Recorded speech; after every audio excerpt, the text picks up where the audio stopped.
ہندوستان کا یہ واقعہ ہے، شاید دہلی کا ہے، اللہ عالم۔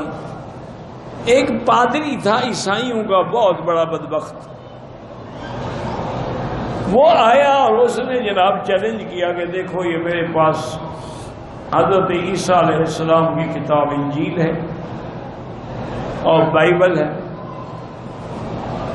میں اس کو آگ میں ڈالتا ہوں، یہ آگ میں نہیں جلے گی، اگر تمہارا قرآن سچا ہے اور اللہ کی کتاب ہے تم بھی ڈالو، جلتا ہے کہ نہیں جلتا؟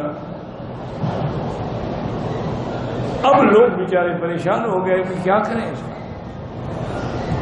تو اس زمانے میں حضرت نانوتوی رحمۃ اللہ علیہ زندہ تھے، ان کی خدمت میں گئے، انہوں نے کہا ٹھیک ہے آپ اعلان کر دیں، ہم اس کا چیلنج قبول کرتے ہیں۔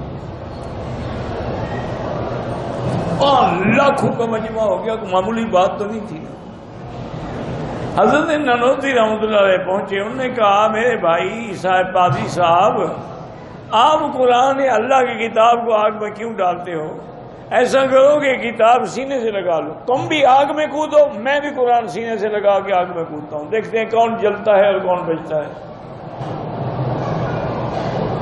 اب پادری صاحب کو تو پسینہ آ گیا، وہ تو کتاب پر تو دوائی لگائی ہوئی تھی کہ آگ نہیں لگے گی، اپنے اوپر تو نہیں لگائی ہوئی تھی۔ انہوں نے کہا بدبخت تم اس پر پارا لگا کے آگ میں ڈالتے ہو لوگوں کو دھوکہ دینے کے لیے، نہیں آؤ تم بھی چلو آگ میں بھی چلتا ہوں۔ الحمدللہ اس کا منہ کالا کیا، اللہ نے وہ شکست کھا کے بھاگ گیا۔